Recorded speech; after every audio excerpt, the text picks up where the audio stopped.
تشریف فروخی صاحب ڈسٹرکٹ خطیب محکمہ اوقاف فاضل میرا شریف خادم حضور ضیاء الرحمت علیہ رحمہ ہماری محفل میں تشریف لائے، دل کی تابعداریوں سے آپ کو خوش آمدید کہتے ہیں اور آپ کی تشریف آوری پر آپ کا شکریہ ادا کرتے ہیں کہ آپ نے اپنے قیمتی وقت میں سے ہمیں وقت عطا فرمایا۔ ضبط نفس کا معنی ہے اپنے آپ کو اپنے قابو میں رکھنا، ضبط کا معنی ہے قابو میں کرنا، کنٹرول میں کرنا، اپنے آپ کو پابند رکھنا۔ نفس سے مراد ہے انسان کی ذات، نفس سے مراد ہے انسان کی سوچ، فکر، شعور، جس کو آپ تھنکنگ پاور بھی کہہ سکتے ہیں۔ نفس سے مراد ہے انسان کا باطن۔ اب اگر میں نفس کو تھوڑی مزید گہرائی میں جا کر سمجھانا چاہوں تو اس کا مطلب یہ بنے گا، ایک ہے انسان، ایک ہے اس کا نفس، اور ایک ہے وہ کام جو وہ کرنا چاہتا ہے۔ یہ تین چیزیں ہو گئی، انسان، اس کا نفس اور وہ کام جو وہ کرنا چاہتا ہے۔ اب میں چھوٹی سی مثال دوں گا۔ بعض اوقات آپ اپنے آپ سے کہتے ہیں میرا جی کر رہا ہے یا میرا دل چاہ رہا ہے کہ میں یہ کام کر لوں یا مجھے یہ کرنا چاہیے یا مجھے یہ کام نہیں کرنا چاہیے، مجھے یہاں یہ کہہ دینا چاہیے، مجھے یہاں یہ کر دینا چاہیے۔ یہ اندر سے ایک آواز آتی ہے کہ نہیں آتی؟ یہ جو اندر سے آواز آتی ہے نا کہ مجھے یہ کر لینا چاہیے، مجھے یہ نہیں کرنا چاہیے، اسی کا نام نفس ہے۔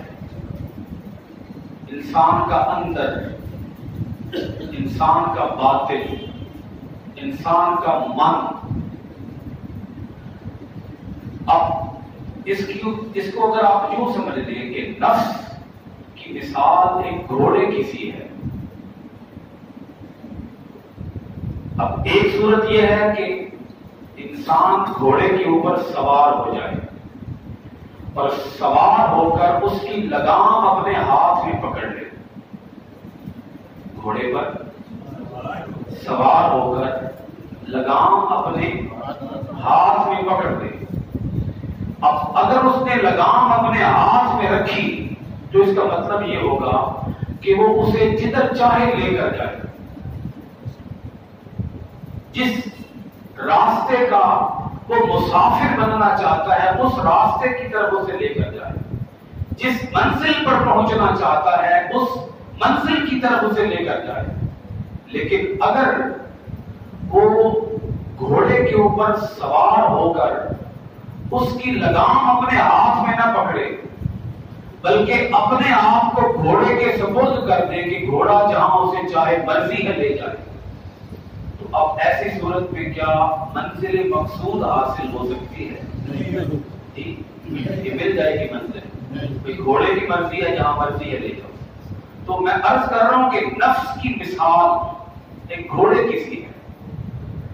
اگر تو انسان نے اپنے نفس کی لگام اپنے ہاتھ میں رکھی تو پھر وہ جہاں چاہے گا وہاں اسے لے کر جائے گا، اپنے آپ کو جہاں جانا چاہے گا وہاں لے کر جائے گا۔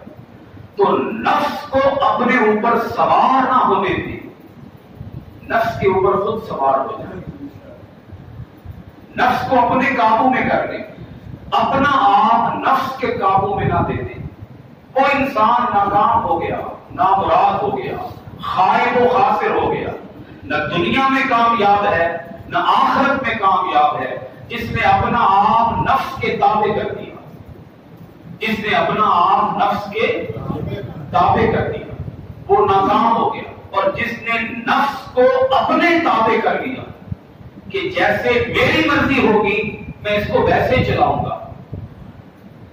اب اگر آپ لوگ مزید آسان اس کو بنانا چاہوں تو یوں عرض کر سکتا ہوں کہ نفس کی 3 اقسام ہیں۔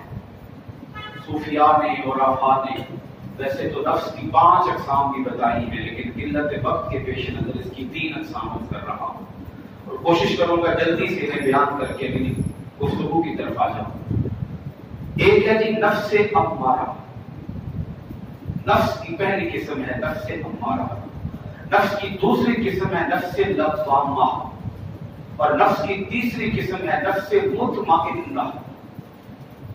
یہ جو نفس امارہ ہے، اگر تینوں نام آپ کے ذہن نشین ہو گئے ہو، نفس امارہ، نفس لوامہ اور نفس مطمئنہ، 3 نام ذہن نشین ہو گیا۔ نفس امارہ، نفس لوامہ اور نفس مطمئنہ۔ جو نفس امارہ ہے یہ ہر وقت انسان کو برائی کا حکم دیتا ہے، کبھی کوئی خیر کی بات ہی دل میں نہیں آئی، خیال بھی نہیں آتا خیر کا، بھلائی کا، نیکی کا، کسی نیک کام کا کبھی دل میں خیال تک نہیں گزرتا۔ یہ شخص برائی کو بھی نیکی ہی خیال کرتا ہے۔ جس کا نفس نفس سے امارہ ہو، جس کا نفس نفس سے امارہ ہو، اس کو برائی بھی اچھائی لگتی ہے۔ سمجھ کوئی نہیں آئی؟ جی آ گئی۔ برائی بھی اچھائی لگتی، جس کا نفس کیا ہو، نفس سے امارہ۔ اب قرآن پاک کی آیت ہے وَمَا أُبَرِّئُ نَفْسِي إِنَّ النَّفْسَ لَأَمَّارَةٌ بِالسُّوءِ۔ میں اپنے آپ کو نفس سے بری خیال نہیں کرتا، میں اپنے آپ کو نفس سے بری خیال نہیں کرتا، نفس سے جدا خیال نہیں کرتا۔ نفس کا جان میرے اوپر چل سکتا ہے، نفس کا حملہ میرے اوپر کارگر ہو سکتا ہے۔ وَمَا أُبَرِّئُ نَفْسِي إِنَّ النَّفْسَ لَأَمَّارَةٌ بِالسُّوءِ۔ بے شک نفس تو انسان کو برائی کی طرف ہی دھکیلتا ہے، برائی کی طرف ہی مائل کرتا ہے، برائی کی طرف ہی راغب کرتا ہے۔ یہ ہوگی نفس کی پہلی حالت، اور یہ سب سے نچلی حالت ہے، سب سے نچلی حالت نفس کی۔ اور اگر انسان کا نفس تھوڑا سا بہتر ہو تو اسے کہتے ہیں نفس لوامہ۔ اسے کیا کہتے ہیں؟ نفس تھوڑا سا اگر ترقی کر جائے، یہ درمیانی درجہ ہے، نہ نچلا اور نہ اوپر والا، درمیان میں نفس لوامہ۔ لوامہ لفظ غلامت سے ہے، آپ یوں سمجھ لیجئے کہ جس انسان کا نفس نفس لوامہ ہو، وہ اگر کبھی برائی کرے گا، کوئی غلط کام کرے گا، کوئی برا کام کرے گا، کوئی اللہ کی مرضی کے خلاف کام کرے گا، تو اندر سے ایک آواز اٹھے گی کہ تو نے بہت برا کیا ہے، تو نے اپنا وقت گناہ میں گزارا، برباد کر دیا وقت اپنا، تو نے اپنے آپ کو کس ناکامی کی طرف دھکیل دیا ہے۔ اندر سے آواز اٹھتی ہے، ضمیر جھنجھوڑتا ہے، ملامت کرتا ہے، اسے برا بھلا کہتا ہے، اسے لعن طعن کرتا ہے کہ تو نے کتنا برا کیا، تو نے رب کو ناراض کر دیا، اللہ کے رسول کو ناراض کر دیا۔ یہ انسان کے اندر سے ملامت اٹھتی ہے۔ اب اگر آپ حضرات کی توجہ ہے، اور میرا خیال ہے کہ یقیناً ہے، یہ جو تھوڑی سی ملامت پیدا ہوئی، کیا پیدا ہوئی؟ ملامت، دل میں ملامت، جو تھوڑی سی دل میں ملامت آئی، اس ملامت کے آنے پر بھی وہ نفس اللہ کے ہاں کس قدر مقبول ہو گیا، اللہ کے ہاں کتنا معزز ہو گیا، اللہ کے ہاں کتنا محترم ہو گیا، اللہ کے ہاں اس نفس کی کتنی عزت ہے، کتنی عزت ہے کہ رب نے اس نفس کی قسم اٹھا دی۔ نہیں آپ کا خیال ہے شاید سمجھ نہیں آیا، اللہ نے کیا اٹھائی اس کی قسم؟ کس نفس کی؟ نفس سے لوامہ کی اس نے برائی ہے، لیکن برائی کے بعد دل میں توبہ کا خیال آ گیا. برائی کے بعد دل میں بولیے کس کا؟ یہ جو توبہ کا خیال آیا ہے نا، اس خیال کے آنے پر وہ نفس اللہ کے ہاں عزت پاتی. سبحان اللہ. ہم نے فرمایا مجھے اس نفس سے بھی پیار ہے، مجھے اس نفس سے بھی محبت ہے، اور میں اس کے احترام کے اندر اس نفس کی قسم اٹھاتا ہوں. اور اللہ نے سورہ قیامہ کے اندر پہلے قسم اٹھائی، پہلی آیت کے اندر سورہ قیامہ کے اندر پہلی آیت میں قسم اٹھائی یوم قیامت کی. کس کی؟ اور دوسری قسم اٹھائی نفس لوامہ کی. قیامت کے ساتھ جوڑ کر نفس لوامہ کی قسم اٹھائی. اللہ پاک نے فرمایا لا اقسم بیوم القیامہ، میں قیامت کے دن کی قسم اٹھاتا ہوں. ولا اقسم بالنفس اللوامہ، اور میں نفس لوامہ کی قسم اٹھاتا ہوں. باری تعالیٰ کیوں؟ یہ اتنا نفس جس نے کی برائی ہے، برائی کے بعد اس کو خیال توبہ کا آگے، تجھے اس سے محبت کیوں ہوگی؟ تو نے اس کی قسم کیوں اٹھا دی؟ اس کا جواب یہ ہے، رب فرماتا ہے میرا بندہ پلٹ آیا ہے، سبحان اللہ. لوٹ آیا ہے. مجھے اس کا پلٹنا پسند ہے، مجھے اس کا لوٹنا پسند ہے. گناہ کر کے یہ گناہ کے اوپر کاربند بھی رہ سکتا تھا، گناہ کر کے گناہ کے اوپر پختہ بھی رہ سکتا تھا، گناہ پر اصرار بھی کر سکتا تھا، گناہ کے بعد دوسرا گناہ بھی کر سکتا تھا. لیکن اس نے گناہ کے بعد دوسرا گناہ نہیں کیا، گناہ کے بعد توبہ کر لی ہے اور اب نیکی کی راہ کی طرف چل پڑا ہے، لہذا میرے ہاں عزت پا گیا. سبحان اللہ.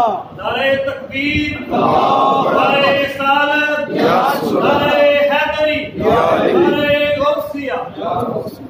اچھا، قیامت کے دن کی اور نفس لوامہ کی اللہ پاک نے اکٹھی قسم کیوں اٹھائی؟ یہ نقطہ بھی تھوڑا سا عرض کر دوں.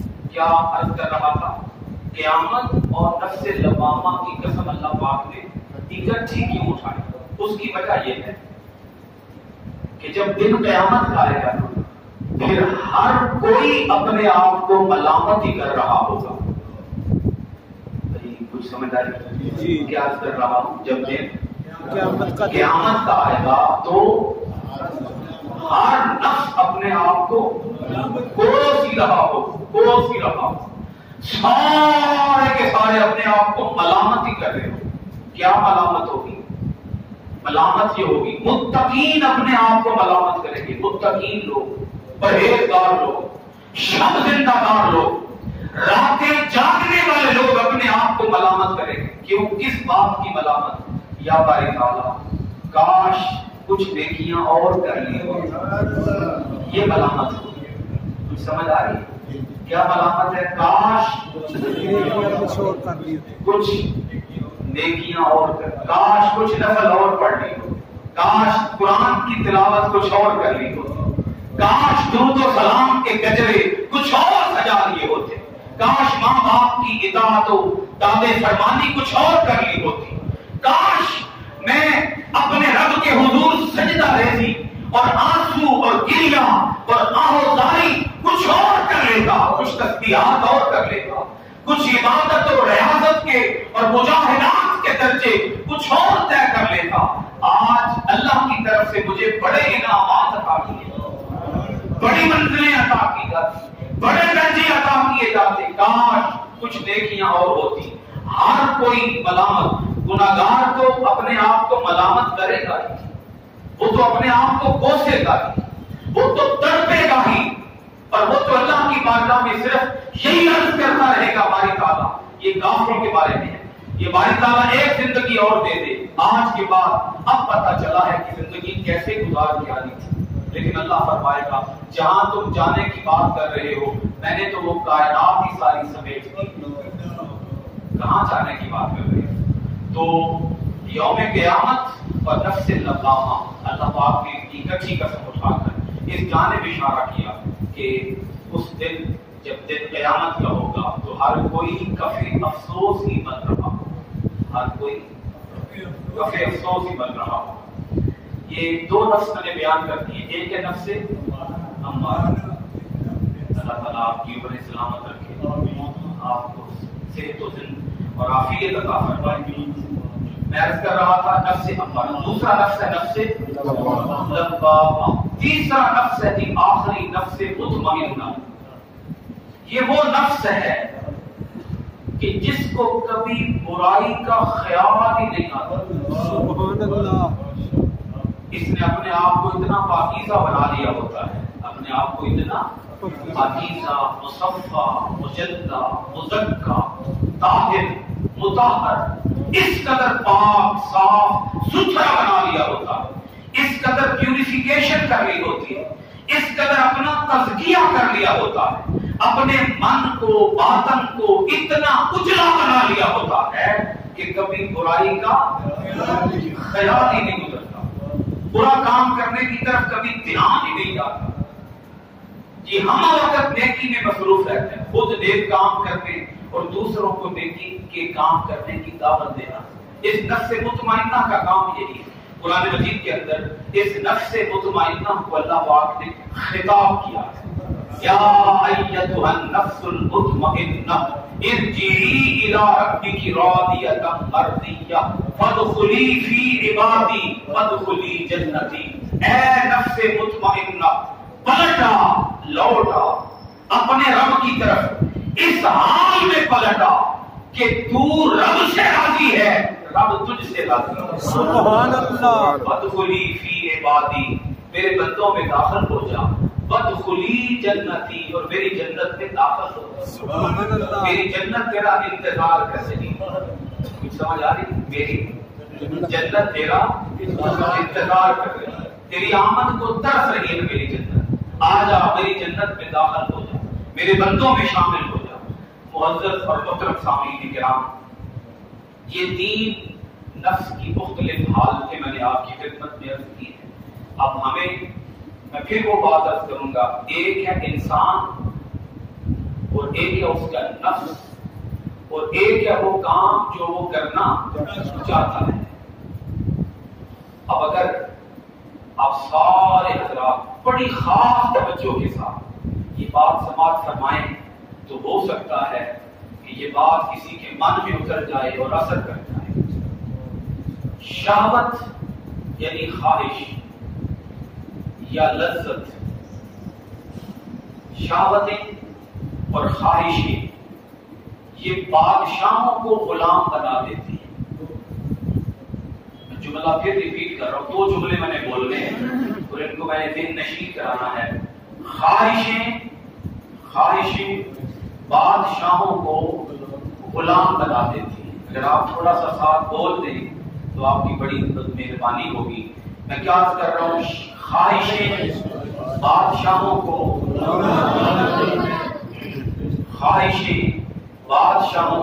غلام بنا دیتی ہیں، اور ضبط نفس غلاموں کو بادشاہ بنا دیتا ہے۔ پھر سنیے اس کی چاشنی، اس کی لذت حاصل کریں۔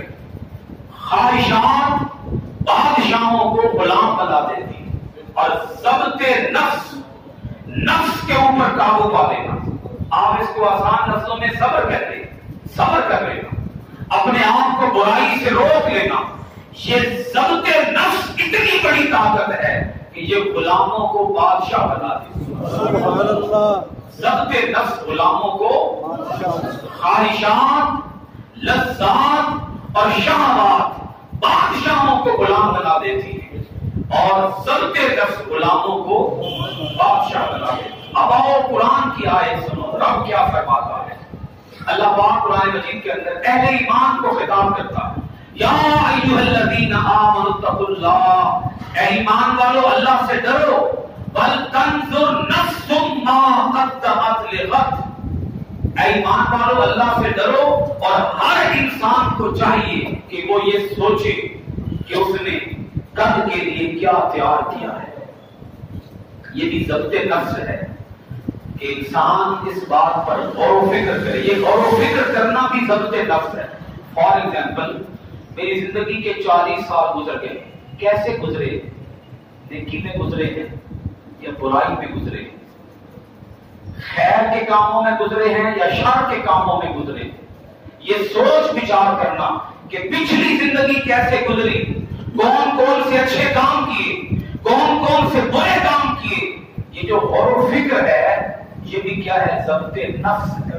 اور جب انسان اپنی گزشتہ زندگی پر غور کرے گا تو سوچے گا 40 سال تو گزر چکے، خبر نہیں باقی زندگی ایک لمحے کی ہے یا نہیں ہے، ایک سانس ہے، آنا ہے کہ نہیں آنا. اور اگر انسان اسی لمحے اپنے مستقبل کے بارے میں، اپنی آخرت کے بارے میں، اپنی قبر کے بارے میں، اپنے آنے والے وقت کے بارے میں تھوڑا سا بھی اگر غور و خوض کر لے، سوچ وچار کر لے، تو وہ اپنی لائن کو درست کر سکتا ہے، اپنی ڈائریکشن درست کر سکتا ہے، اپنی سمت کا صحیح تعین کر سکتا ہے. یا ایھا الذین آمنوا اتقوا اللہ، اللہ جھنجھوڑتا ہے انسان کو، اے ایمان والو ڈر جاؤ اللہ سے. اور ہر نفس کو چاہیے، کس کو؟ وَلْتَنْظُرْ نَفْسٌ مَا قَدَّمَتْ لِغَدٍ. ہر نفس کو چاہیے کہ وہ یہ سوچے اس نے اپنے کل کے لیے آگے کیا بھیجا ہے. قرآن کی ایک اور آیت سنیے، اللہ پاک فرماتا ہے وَأَمَّا مَنْ خَافَ مَقَامَ رَبِّهِ وَنَهَى النَّفْسَ عَنِ الْهَوَىٰ فَإِنَّ الْجَنَّةَ هِيَ الْمَأْوَىٰ. اللہ پاک ارشاد فرماتا ہے جو اپنے رب کے حضور کھڑا ہونے سے ڈر گیا. قرآن کی کیا آیت ہے؟ جو اپنے رب کے حضور کھڑا ہونے سے ڈر گیا، جو ڈر گیا کہ میں نے کل قیامت کے دن اللہ کے سامنے کھڑا ہونا ہے، اللہ کے حضور کھڑا ہونا ہے، اللہ کے حضور پیش ہونا ہے، اللہ کی بارگاہ میں حاضری دینی ہے، وہاں پیشی ہوگی، سوال و جواب ہوگا، حساب و کتاب ہوگا. تو وہ شخص کہ جو اپنے رب کے حضور، آیت بڑی توجہ طلب ہے، اللہ پاک نے بڑا آسان سا نسخہ بتا دیا، بڑا آسان سا فارمولہ بتا دیا، کوئی لمبی چوڑی بات نہیں کی. فرما دیا اگر جنت لینا چاہتے ہو تو اس کا صرف آسان سا طریقہ یہ ہے وَأَمَّا مَنْ خَافَ مَقَامَ رَبِّهِ، جو ڈر گیا اپنے رب کے حضور کھڑا ہونے سے، وَنَهَى النَّفْسَ عَنِ الْهَوَىٰ، اور جس نے اپنے نفس کو خواہش سے روک لیا، نفس کو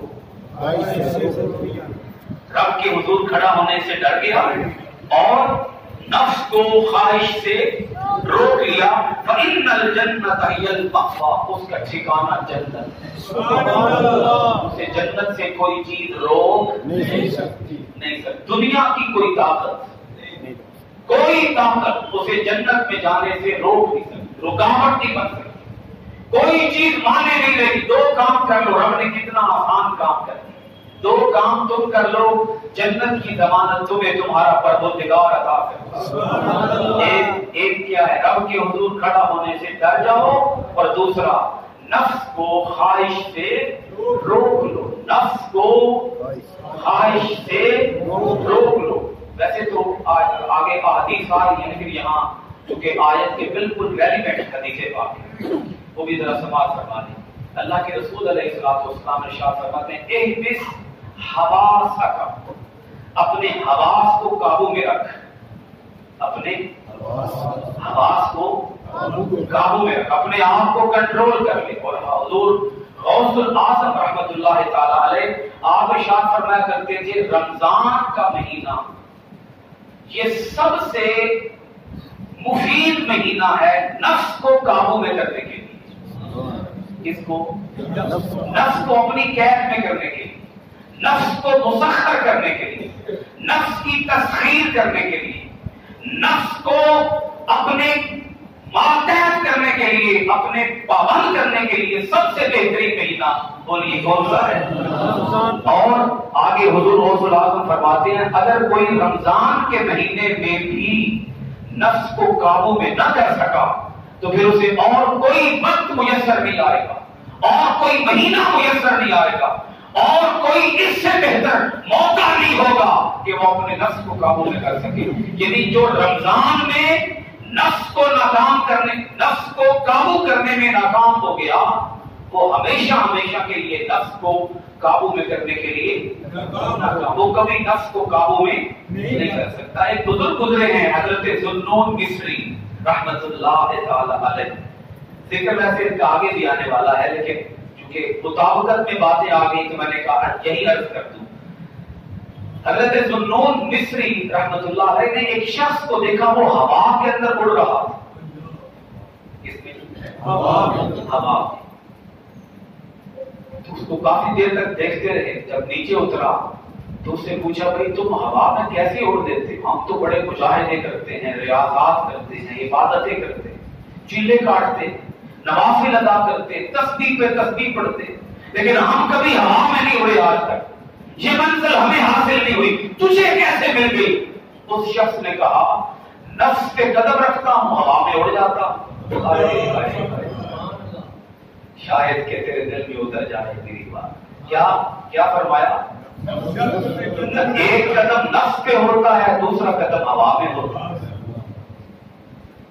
اور اگر اس کو میں مزید آسان کر دوں, آپ یوں سمجھ لیں ایک قدم نفس پہ رکھو, اگلا قدم جنت میں چلا جائے. رکھ کے تو دیکھو کبھی نفس پہ. آپ یقین جانیے ہم نے زندگی جوانی ساری کی ساری اپنی پوری زندگی اپنا پورا ماضی اس نفس کی مانتے مانتے گزار دی. جو نفس کہتا ہے ہم وہی کرتے, کبھی نفس کی بات ٹالتے ہی نہیں ہیں. یہ نفس ضدی بچے کی مانند ہے. جیسے باپ یا ماں باپ اولاد اپنے بچوں کی باتوں کو مانتے ہیں نا, بتائیں مانتے ہیں نا, اسی طرح انسان بھی نفس کی باتوں میں آ جاتا ہے. یہ نفس اسے بہکا لیتا ہے, پھسلا لیتا ہے.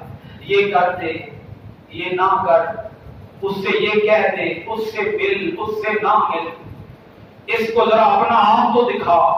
اندر سے نفس آواز دیتا ہے کہ نہیں دیتا؟ اس کو ذرا لگانا ایک پٹکار, اسے پٹک ایک تھپڑ زور کا, اسے پتا چلے کہ تیرے اندر کتنی باہر اس کو تھپڑ ذرا زور. اندر سے بولتا ہے, نفس بولتا ہے, آواز دیتا ہے.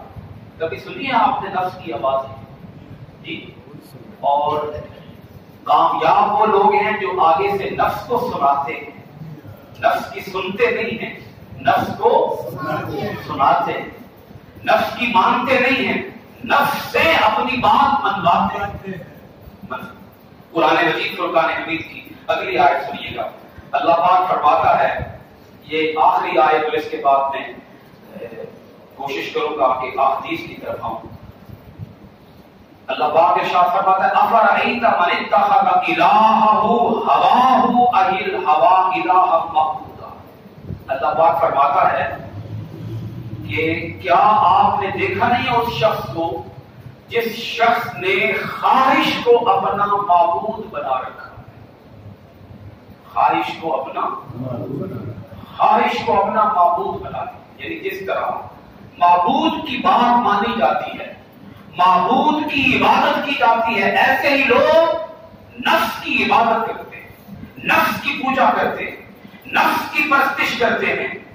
اور ایک واقعہ ہے بڑا عظیم الشان واقعہ, آپ سب آپ کے علم میں ہوگا, صرف اس کی جانب اشارہ کروں گا.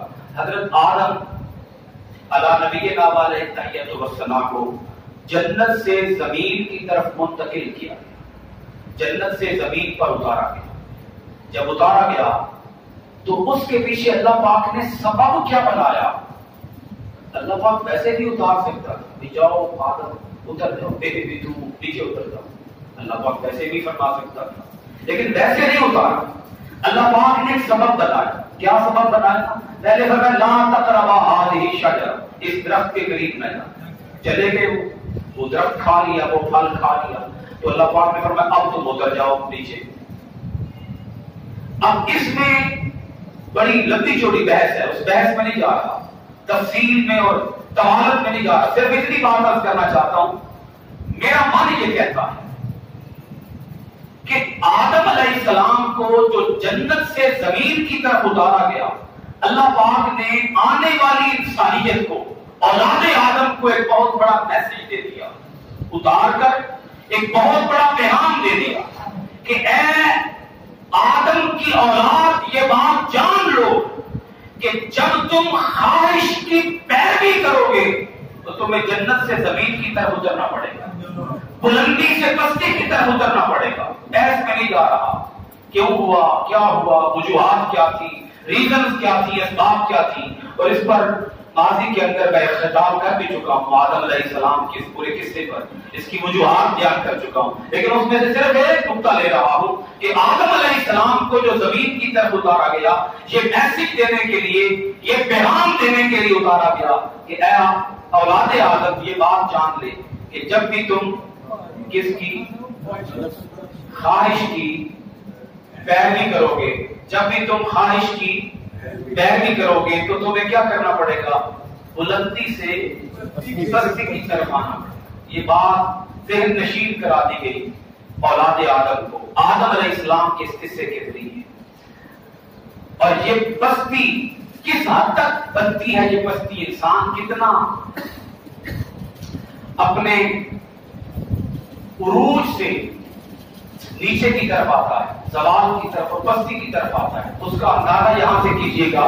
توجہ چاہوں گا اپنے سامعین اور حضرات کی کہ حضرت آدم علیہ السلام نے اللہ پاک کی بارگاہ میں عرض کیا، آدم علیہ السلام باری تعالیٰ اس سے پہلے میں فرشتوں کی آواز سنتا تھا، فرشتوں کا کلام سنتا تھا، اب تیرے فرشتوں کی آواز سننا نصیب نہیں ہو رہی، تو آواز آئی اے آدم تیری لغزش حجاب بن گئی ہے، تیری لغزش حجاب بن گئی ہے تیرے اور فرشتوں کے درمیان، اب تو فرشتوں کے کلام اور فرشتوں کی آواز کو نہیں سن سکتا۔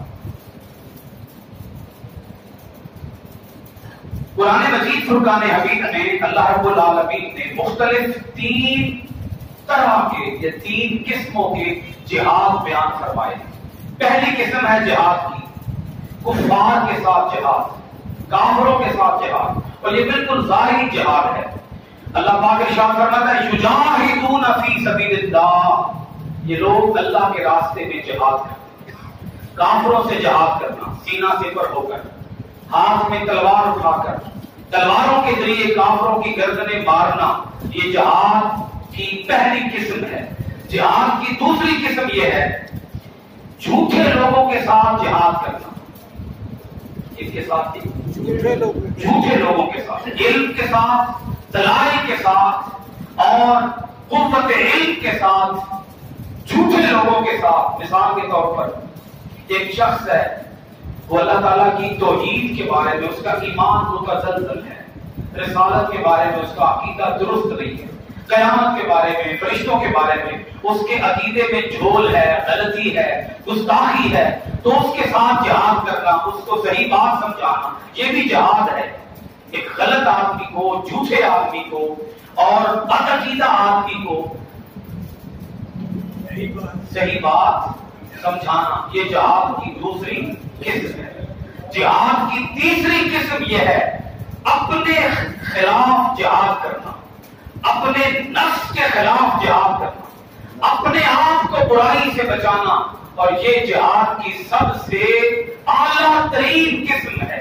اس کے اوپر کوئی جہاد نہیں۔ اس جہاد کو جہاد اکبر کہا گیا ہے۔ رسول اللہ صلی اللہ علیہ وآلہ وسلم اکثر و بیشتر صحابہ کرام سے جب غزوے سے واپس پلٹتے تو آپ یہ بات ارشاد فرمایا کرتے رجعنا من الجہاد الاصغر الی الجہاد الاکبر، کہ ہم جہاد اصغر سے جہاد اکبر کی طرف پلٹ رہے۔ صحابہ پوچھتے اے اللہ کے رسول ہم تو تلواروں کے سائے میں تھے، سامنے تلواریں چلتی تھی، تیر چلتے تھے، نیزے چلتے تھے، اسلحہ ہوتا تھا، ہمارے سامنے دشمن کھڑا ہوتا تھا اور ہم دشمنوں کے مقابلے میں کھڑے ہوتے تھے، اور اللہ کے رسول آپ اس جہاد کو جہاد اصغر فرما رہے ہیں، اور جس طرف ہم جا رہے ہیں وہ تو امن ہے، آشتی ہے، سلامتی ہے، گھر کی زندگی ہے، اپنی آرام دہ زندگی ہے، ہم گھروں میں رہیں گے، اپنے گھروں میں آرام کریں گے، اپنے اہل و عیال کے ساتھ رہیں گے، تو یہ جہاد اکبر کیسے ہو گیا؟ اللہ کے رسول علیہ الصلوۃ والسلام نے فرمایا اس جہاد میں اور اس جہاد میں فرق یہ ہے، وہ جہاد اس میں دشمن سامنے کھڑا ہے، لیکن اب ہم کس جہاد کی طرف؟ اپنے گھروں کی طرف جا رہے ہیں، اپنے معاشرے کی طرف جا رہے ہیں، اپنی سوسائٹی کی طرف جا رہے ہیں. جس طرف اب جا رہے ہیں وہاں دشمن سامنے نہیں ہوگا، وہاں دشمن چھپا ہوا ہوگا. دشمن چھپ کر وار کرے گا. شیطان کیا کرتا ہے؟ چھپ کے وار کرتا ہے. کبھی شیطان نظر آتا ہے؟ بولیے. لیکن اندر ہی اندر اپنا کام کر جاتا ہے. انسان کو کوئی غلط تصویر دکھا جاتا ہے، انسان کو کوئی غلط سمت دکھا جاتا ہے، اور وہ راہ راست سے ہٹ کر غلط راہوں کی طرف چل پڑتا ہے. تو میں عرض کر رہا ہوں کہ نفس کے خلاف جہاد کرنا حدیث پاک کی روح سے یہ کیا ہے؟ جہاد اکبر ہے. نفس کو قابو میں کرنا، نفس کو اپنے ماتحت کرنا، نفس کو اپنے پابند کرنا، اور نفس کی بات کو رد کر کے نفس سے اپنی بات منوانا، یہ کیا ہے؟ بولیے. یہ جہاد اکبر ہے. اب میں حدیث پاک پیش کر رہا ہوں. افضل الجہاد جہاد بالنفس، جہاد بالنفس. افضل جہاد نفس کے خلاف جہاد ہے. اور اسی طرح اللہ کے رسول علیہ السلام نے فرمایا، اللہ تعالیٰ جب بندے پر بھلائی کا ارادہ فرماتا ہے، اللہ تعالیٰ اپنے بندے کے لیے جب بھلائی کا ارادہ فرماتا ہے تو اسے اس کے نفس کے عیوب دکھا دیتا ہے، نفس کی برائیوں سے آگاہ کر دیتا ہے. وہ اپنے نفس کو پہچان لیتا ہے اور وہ اپنے نفس کو اپنے قابو میں کر لیتا ہے. یعنی جو انسان نفس کو اپنے قابو میں کر لے اس پر اللہ کا کرم ہو گیا، اس پر مولا کا کرم ہو گیا. یہ بات میں نے 12 مرتبہ پہلے بھی عرض کی ہے، ایک بار پھر اس کو دوہرا رہا ہوں موضوع کی مناسبت کے اعتبار سے. مت سمجھیے جس کے پاس پیسے ہیں وہ کامیاب ہے، مت سمجھیے جس کے پاس کوٹھی ہے، بنگلہ ہے، گاڑی ہے، بینک بیلنس ہے، عہدہ ہے، جاب ہے، جس کے پاس بڑے بڑے مناصب ہیں اور جس کی بڑی معاشرے کے اندر عزت ہے، مت سمجھیے کہ اس پر اللہ راضی ہے. نہیں، ہو سکتا ہے اللہ راضی ہو سکتا ہے اللہ ناراض ہو، دونوں امکانات ہیں. لیکن وہ شخص جس نے اپنے نفس کو قابو میں رکھا ہوا ہے، کپڑے بھلا پھٹے پرانے ہی کیوں نہ ہو، حالت بھلا غیر ہی کیوں نہ ہو، معاشرے کے اندر اس کو کوئی وقار، عزت، منزلت، اسے کوئی قدر، کوئی شہرت حاصل ہو یا نہ ہو، جس نے نفس قابو میں کر لیا اس نے دنیا کو بھی کامیاب بنا لیا، آخرت کو بھی کامیاب بنا لیا. یہ اتنی بڑی دولت ہے کہ اس سے بڑی اور کوئی دولت نہیں.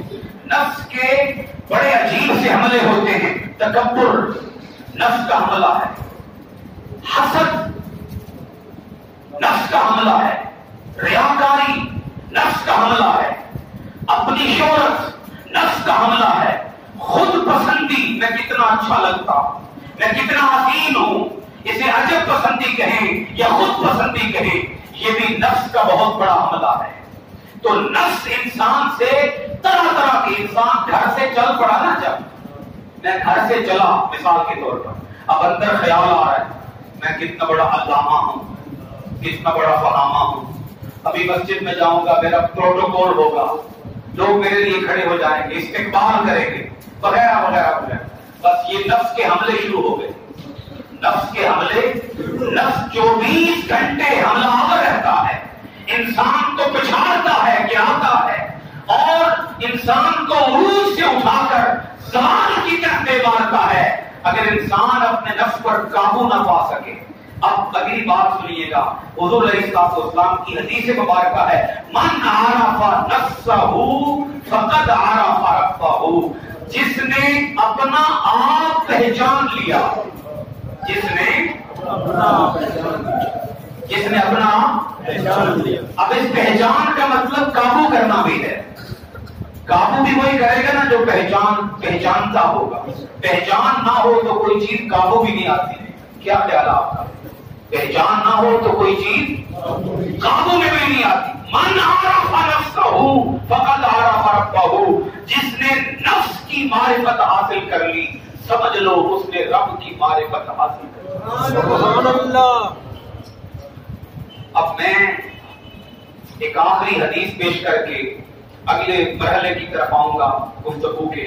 آقا علیہ السلام نے ارشاد فرمایا مجھے اپنی امت پر کسی بات کا خطرہ نہیں رہا، حتیٰ کہ میری امت شرک بھی نہیں کرے گی۔ کیا؟ حالانکہ شرک سب سے بڑا گناہ ہے، شرک سے اوپر کوئی گناہ نہیں، شرک کی معافی بھی نہیں ہے۔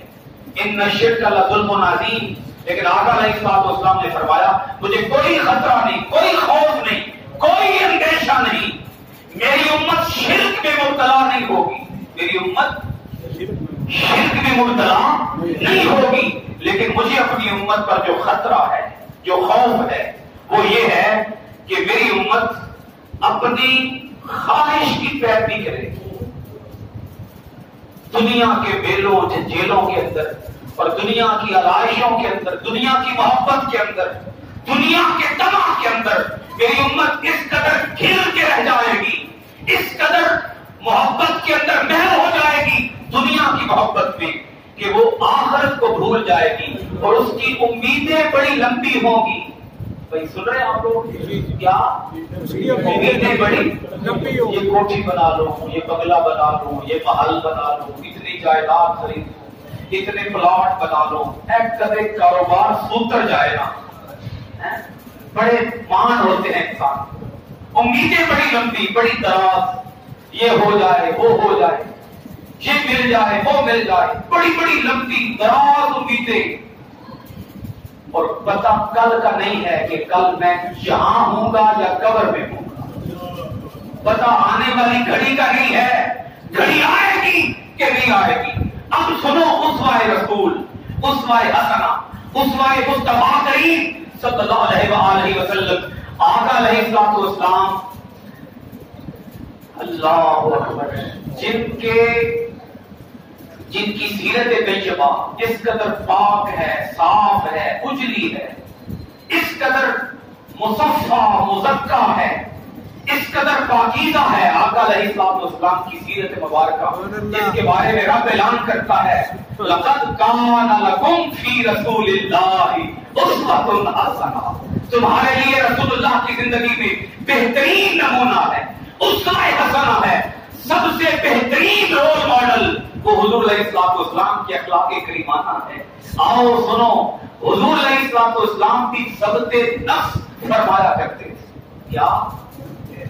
ضبط نفس، اپنے نفس کو قابو میں رکھا کرتے۔ کیسے؟ آقا علیہ الصلوۃ والسلام ایک مرتبہ مسجد نبوی شریف کی تعمیر میں مصروف عمل تھے، تعمیر مسجد نبوی شریف جس کے اندر ایک نماز 50,000 نمازوں کے برابر ہے، اس مسجد کی تعمیر ہو رہی ہے، اور آقا علیہ الصلوۃ والسلام جب تعمیر کر رہے تھے پتھر اٹھا کے لا رہے تھے۔ پتھر اٹھانا کوئی آسان کام نہیں ہوتا، بڑا مشکل کام ہے، اگرچہ حضور علیہ الصلوۃ والسلام کے لیے تو کوئی مشکل نہیں، جو چاند کو 2 ٹکڑے کر سکتے ہیں ان کے لیے پتھر اٹھانا کون سا مشکل کام ہے، لیکن انہوں نے زندگی گزاری اس انداز میں کہ امت کی رہنمائی ہو سکے، امت کو سبق مل سکے، امت کو ہدایت مل سکے۔ آقا علیہ الصلوۃ والسلام خود دست مبارک سے کیا اٹھا رہے ہیں بھائی؟ پتھر۔ مسجد نبوی کی تعمیر ہو رہی، جناب حضرت ابو ہریرہ رضی اللہ تعالی عنہ کی نظر پڑی، جب نظر پڑی تو دیکھا حضور علیہ الصلوۃ والسلام کے جو مبارک مقدس ہاتھ ہیں وہاں پتھر اٹھانے کے نشانات پڑے تھے۔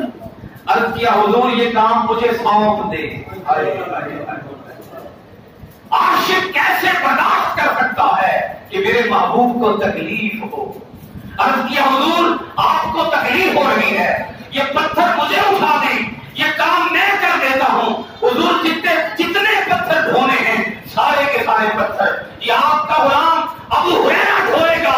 جملہ سنو میرے مصطفیٰ کریم علیہ الصلوۃ والسلام کا، حضور نے فرمایا یا ابا ہریرہ، حقیقی زندگی دنیا کی نہیں ہے، آخرت کی ہے۔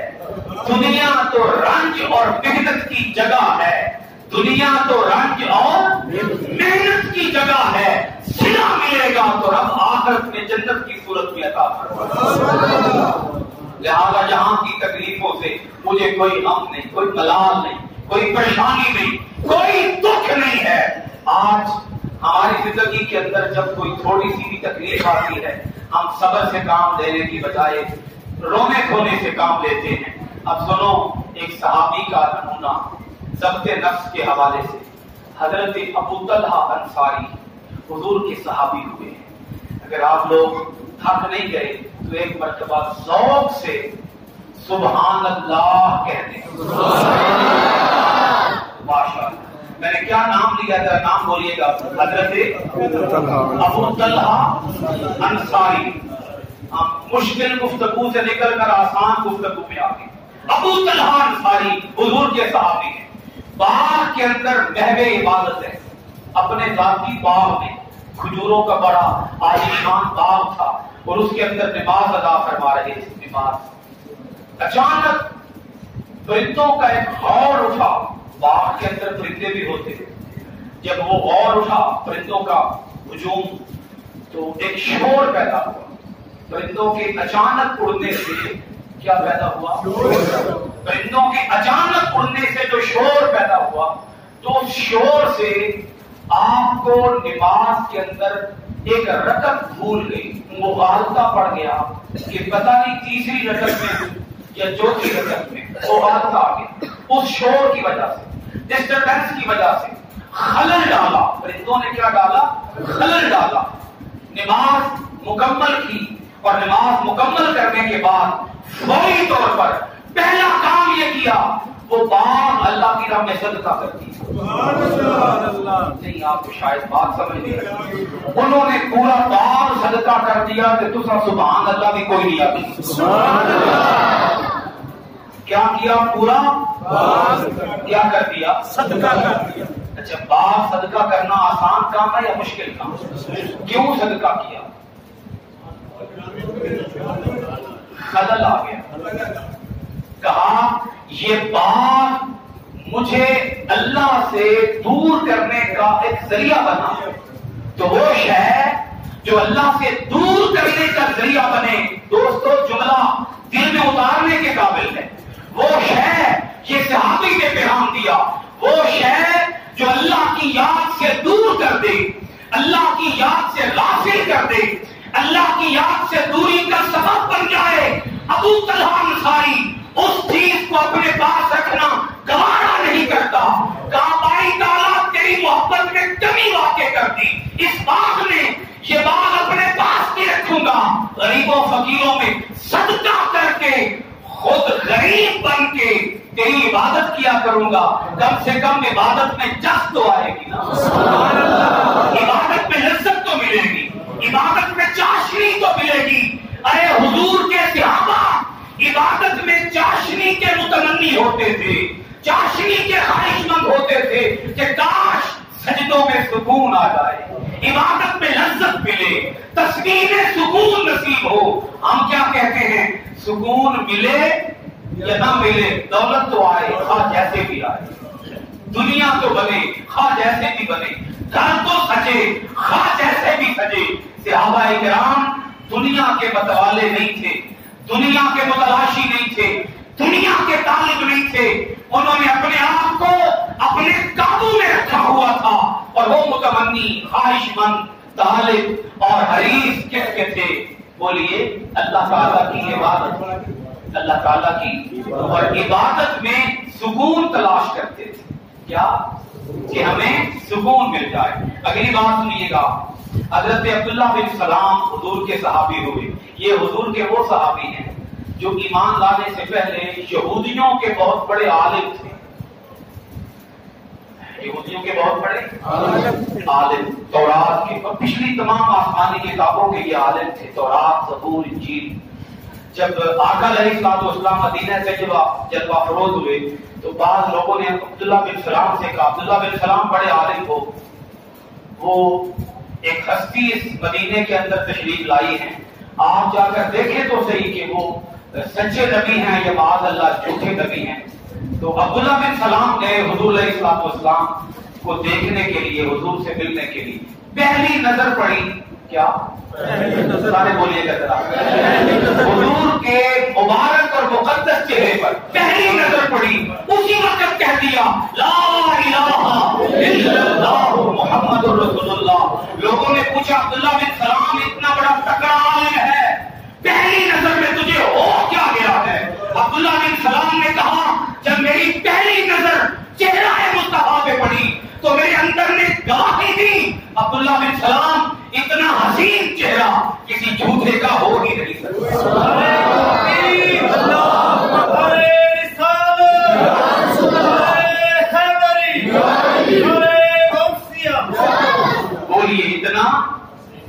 یقین چہرہ کسی جھوٹے کا ہو ہی نہیں سکتا. تو عبداللہ بن سلام کا واقعہ عرض کرنے والا ہوں کہ ایک دفعہ بازار سے لکڑیاں اٹھا کے لا رہے حضور کے یہ صحابی بازار سے لکڑیاں اٹھا کے لا رہے. لوگوں نے سوال کیا حضور عبداللہ بن سلام آپ کے تو خدام بھی ہیں نوکر چاکر بھی ہیں, آپ کسی نوکر کو کہتے تھے, کسی خادم کو کہتے تھے, کسی غلام کو کہتے تھے, آپ کی لکڑیاں بازار سے اٹھا کر گھر پہ پہنچاتے, آپ نے خود اتنی تکلیف کیوں گوارا کی؟ اب جملہ سنیے عبداللہ بن سلام کا. آپ نے فرمایا میں اپنے نفس کا امتحان کر رہا تھا کہ کہیں یہ ان کاموں کو برا تو نہیں سمجھتا. نفس کا کیا لے رہا تھا؟ ٹیسٹ, ایگزامن کر رہا تھا, جائزہ لے رہا تھا, نفس کی جانچ پڑتال کر رہا تھا کہ کہیں نفس باغی تو نہیں ہو گیا, کہیں نفس ان کاموں کو برا تو نہیں سمجھتا, کہیں نفس کے اندر عقل تو نہیں آ گئی, نہیں سمجھ آ گئی, کہیں نفس کے اندر غرور تو نہیں آ گیا, کہیں نفس کے اندر خود پسندی تو نہیں آ گئی, کہیں نفس کے اندر ریاکاری تو نہیں آ گئی. چیک کر رہا تھا نفس کو, اور میں نے لکڑیاں اٹھا کر اور اپنے بازار سے اٹھا کر گھر لانے تک میں نے اللہ کا شکر ادا کیا ہے کہ نفس کے اندر کوئی ایسی خرابی نہیں تھی. میں نے اپنے نفس کو جان لیا ہے کہ میرے نفس کے اندر ریاکاری کا کوئی خیال نہیں, تکبر کا کوئی خیال نہیں ہے. حضور غوث پاک رضی اللہ تعالی عنہ ایک دفعہ آپ کی محفل سجی تھی, آپ کو اطلاع دی گئی, میں اولیاء کرام کی طرف آ گیا ہوں, اطلاع دی گئی حضور بیڑا ڈوب گیا ہے. کیا آپ بہت بڑے تاجر تھے نا, حضور غوث الاعظم شہنشاہ بغداد السید محی الدین عبد القادر جیلانی رضی اللہ تعالی عنہ بہت بڑے تاجر. آپ کا کپڑا جو آپ پرچیز کرتے, امپورٹ ایکسپورٹ کرتے, تو وہ بحری بیڑوں کے ذریعے آیا جایا کرتا, بحری بیڑوں کے ذریعے. تو عرض کیا گیا حضور بیڑا ڈوب گیا, بیڑا غرق ہو گیا. اب یہ کس کا بیڑا ڈوبا ہے؟ بیڑا ترانے والوں کا بیڑا اپنا ڈوب گیا. سمجھ آ رہی ہے کہ نہیں سمجھ آ رہی ہے؟ حضور غوث الاعظم رحمۃ اللہ تعالی علیہ عرض کیا گیا حضور بیڑا ڈوب گیا. آپ نے ایسے سر جھکایا اور سر جھکا کر آپ نے فرمایا الحمدللہ. سارے پڑھ کے دیکھ سکتا ہوں, ایک بار پھر کیا ہے الحمدللہ. جی ٹائم ہو گیا,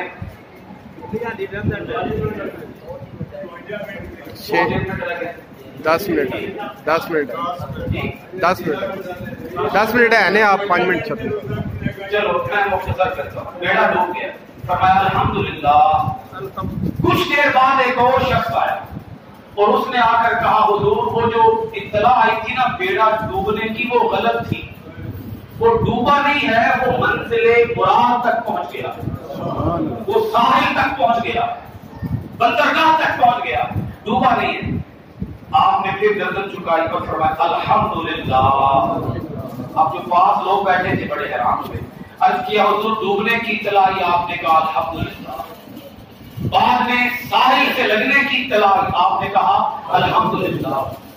تو اس کی کیا وجہ ہے؟ آپ نے فرمایا جب پہلی اطلاع آئی تو میں نے نفس کی طرف دیکھا. اس کی طرف نفس کی طرف دھیان مارا, کہیں نفس کے اندر پریشانی کی کیفیت تو نہیں ہے, اضطراب کی کیفیت تو نہیں ہے, نفس کہیں بے چین تو نہیں ہو گیا. جب میں نے دھیان مارا تو بیڑا ڈوبنے کی اطلاع ملنے پر نفس بے چین نہیں تھا, بالکل مطمئن تھا. دوسری بار اطلاع آئی, دوسری بار ساحل سے لگ گیا ہے, پھر نفس کی طرف دھیان مارا, نفس کہیں تکبر میں تو نہیں آ گیا, نفس کہیں خود پسندی میں تو نہیں آ گیا, نفس کو کہیں بہت زیادہ آپے سے باہر تو نہیں ہو رہا. جب دھیان مارا تو نفس سکون کی کیفیت میں تھا. میں نے پھر اس کیفیت پر پڑھا الحمدللہ. ایک دو جملے سن لیجئے, اس کے بعد میں اپنی گفتگو کو وائنڈ اپ کرتا ہوں. جنید بغدادی سے کسی نے سوال کیا تھا کہ میں اللہ سے ملنا چاہتا ہوں. کس سے؟ کیسے مل سکتا ہوں؟ مجھے کوئی طریقہ بتا. اللہ سے ملاقات کرنا چاہتا ہوں. فرمایا اگر اللہ سے ملنا چاہتے ہو تو ایسا کرو کہ اپنے نفس پر قابو پاؤ. اگر نفس پر قابو پا لو گے تو اپنے رب سے ملاقات کر لو گے. آخری جملہ اور اس کے بعد بات ختم کر رہا ہوں. نفس پر قابو پانے والا سارا شہر فتح کرنے سے بھی زیادہ بہادر ہوتا ہے. اتنا بڑا وہ بہادر نہیں ہے جو شہر کو فتح کرے. وہ اتنا بڑا بہادر نہیں ہے, اتنا بڑا دلیر جرت مند نہیں ہے جتنا بڑا جرت مند نفس پر قابو پانے والا ہے. اللہ تعالیٰ ہم سب کو عمل کی توفیق عطا فرمائے اور ہماری اس کاوش اور کوشش کو اپنی بارگاہ عالیہ میں شرف قبولیت عطا فرمائے.